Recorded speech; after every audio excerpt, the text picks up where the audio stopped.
Hello, hello, hello, hello. What's going on, beautiful human beings? My name is Zoohab Zee Khan, and it is an absolute pleasure to be able to sit here and talk to my camera in my London bedroom studio of dreams and poetry and be your feature poet for today. Let's go with this first one. This first poem I've done thousands and thousands and thousands of times. It's the poem that everyone seems to enjoy the most. And I probably enjoy it the most too, to be honest. And let's go with it. Imagine. Imagine a world where people are treated as equals. Imagine a world where people are not categorized by skin tone, religion, gender, or size.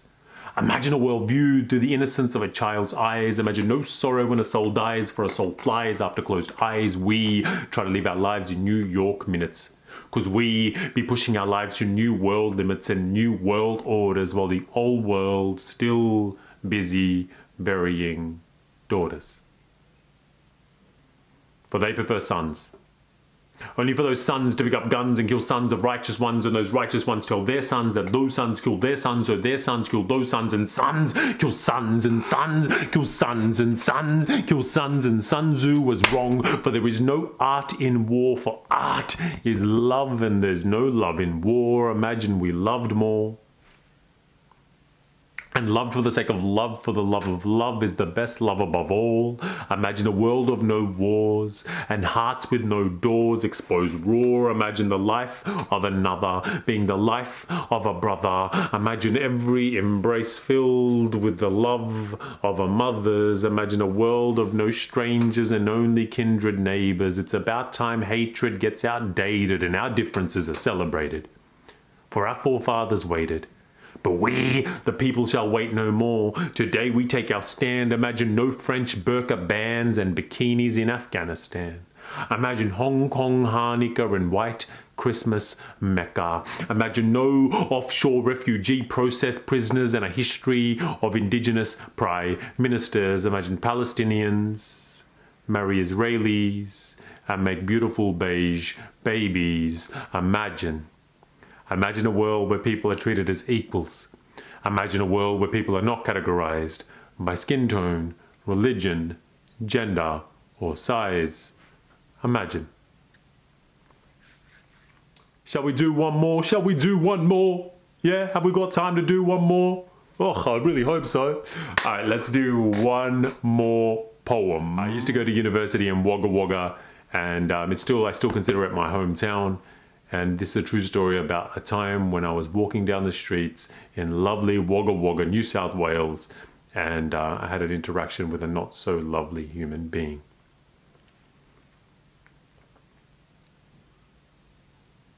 He said, "Go back to where you came from, you dirty terrorist."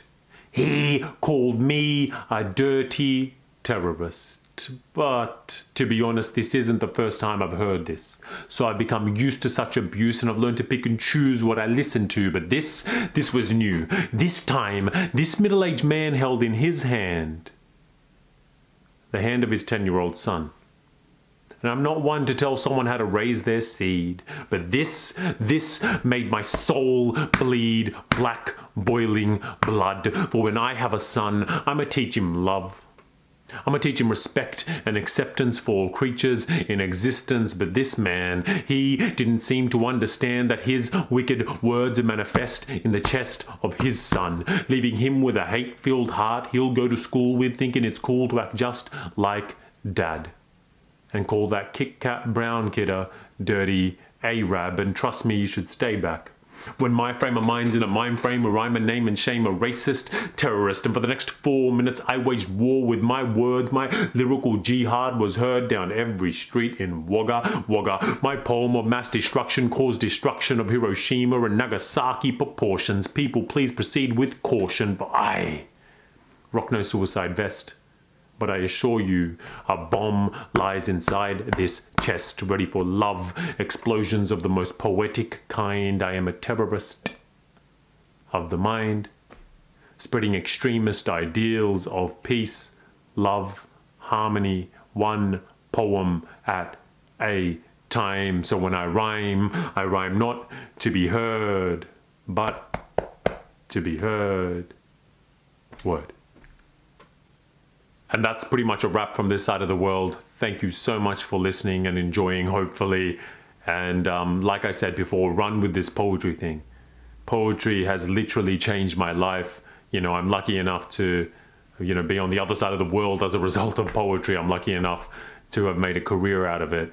And, you know, it's something that saved my life more times than I can count. It's something that's allowed me to grow as a human being. And I can definitely attest to the power that poetry has in the effects on young people, you know what I mean? So if you ever need any help, if you ever need any words of advice or whatever it happens to be, shoot me a message or something along those lines. Thank you so much. I think I'm done. I think I'm dusted. Pwah, pwah. Thank you, thank you, thank you, thank you, thank you.